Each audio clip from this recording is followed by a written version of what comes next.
Bonjour à tous, bienvenue sur Grande Lille TV pour cette nouvelle édition. Et c'est une édition spéciale puisque nous recevons sur notre plateau Sébastien Chenu, le nouveau secrétaire de la Fédération du Front National dans le Nord. Alors, bienvenue Merci. Sébastien Chenu. Vous avez été nommé secrétaire départemental du Front National le 29 février, un poste qui était loin d'être acquis au départ. Je rappelle que vous venez de l'UMP. Alors justement, comment vous avez été accueilli à votre arrivée au Front National? Je crois qu'il y a une grande tradition d'accueil dans le Nord. Eh bien, cette tradition d'accueil dans le Nord, elle est similaire au Front National. J'ai été particulièrement bien accueilli par un mouvement politique qui a comme idée, qui a en tous les cas comme ambition de rassembler 51% des Français. Dans ce cas-là, accueillir des gens qui viennent d'autres formations, qui ont un parcours ou un vécu différent, c'est quelque chose de finalement assez habituel au Front National. C'est un parti politique qui sait accueillir ceux qui viennent d'ailleurs. J'ai été par conséquent très bien accueilli. Alors, vous êtes également ancien cofondateur de Guélib. Ce statut a suscité des critiques au sein du Front National ou non? Bon, écoutez, c'est assez ancien, j'étais tout jeune, tout ça est assez ancien. Non, en tous les cas peut-être des interrogations, mais moi je suis attaché aux libertés individuelles et je crois que le Front National est aujourd'hui un mouvement attaché aux souverainetés et aux libertés. Ce en quoi ce n'est pas antinomique des engagements que j'ai pu avoir de par le passé, même si on peut avoir différentes appréciations sur les sujets de société évidemment.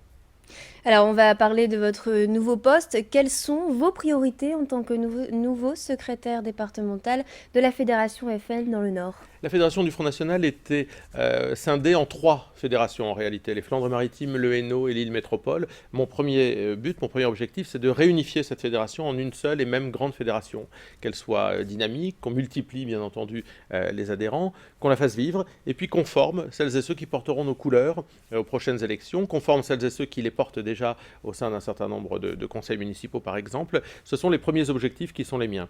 Et puis redéployer cette fédération sur l'ensemble du territoire du Nord, faire en sorte que le maillage territorial soit soutenu, qu'il n'y ait pas un seul endroit où il n'y ait pas de référent du Front National. Ce sont mes premiers objectifs.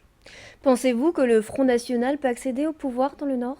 J'en suis sûr, je pense que le Front National peut accéder au pouvoir dans le Nord, aux responsabilités au niveau national et bien entendu dans le Nord. Il y a ici un potentiel incroyable, il y a des résultats électoraux tout à fait surprenants, tout à fait sympathiques et tout à fait encourageants, y compris dans l'île métropole d'ailleurs, si je regarde des secteurs comme Tourcoing, comme Roubaix, comme Wattrelos ou même certains quartiers de l'île, je crois que nous pouvons nourrir de belles ambitions.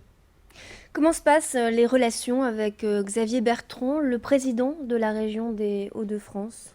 Vous savez que Xavier Bertrand a choisi un positionnement assez particulier puisqu'il fait un peu la politique à l'ancienne. Alors on le sait à travers des pratiques sur lesquelles je ne reviendrai pas, mais sur lesquelles vos confrères et consoeurs se sont largement fait écho. Le fait de s'augmenter un certain nombre d'indemnités, d'augmenter ses indemnités, etc. sont des pratiques que je trouve un peu à l'ancienne, mais il a surtout une façon assez autocrate, assez autoritaire de gérer cette assemblée, ce qui me semble assez étonnant en réalité compte tenu du mode de scrutin avec lequel il a été élu. Il est un président minoritaire dans sa région, il est un président qui n'était pas désiré, qui n'était pas attendu, et aujourd'hui il gère ça d'une façon assez autocrate et aussi d'une façon assez avec beaucoup d'amateurisme, je trouve. Les élus du Front National qui sont face à lui sont des gens en responsabilité, sont des gens formés. Nous sommes étonnés chaque jour qui passe de voir l'amateurisme de cette équipe qui n'engendre pour l'instant aucun résultat concret. Un mot sur l'actualité, sur le scandale des Panama. Que pensez-vous de ce scandale qui vise Jean-Marie Le Pen? Non, alors ce scandale, vous savez, c'est un scandale un petit peu monté en ce qui concerne le Front National de toutes pièces. Et ça m'émeut particulièrement parce que ça en dit long sur l'état de la démocratie dans notre pays.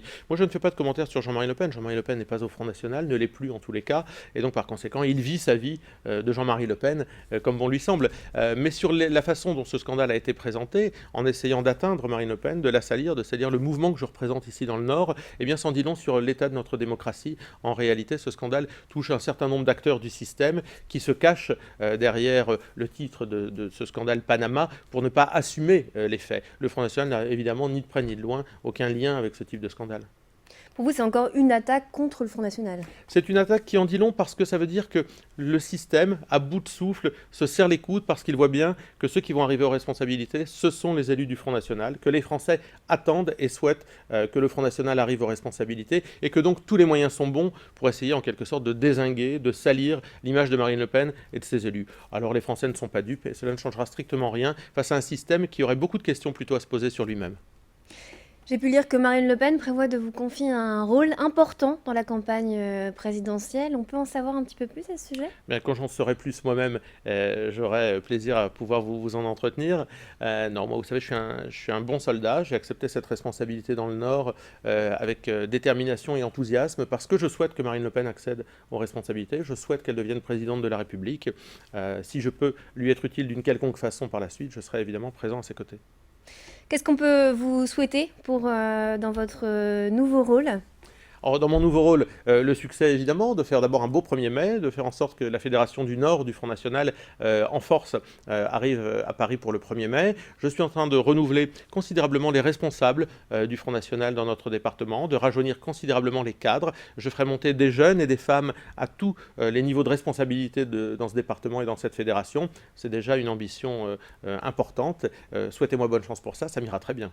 Aujourd'hui, pour vous, la fédération est vieillissante, hein, c'est ce qu'on Non, comprend. ce n'est pas que la fédération est vieillissante, c'est qu'elle manquait peut-être d'animation et puis surtout elle était divisée en 3 fédérations elles-mêmes. Donc recoudre, unifier, ça c'est quelque chose d'important. Ça n'a rien à voir avec l'âge, mais il faut pouvoir trouver des nouvelles dynamiques puisque ce sont 3 fédérations qui vont en faire une seule dorénavant.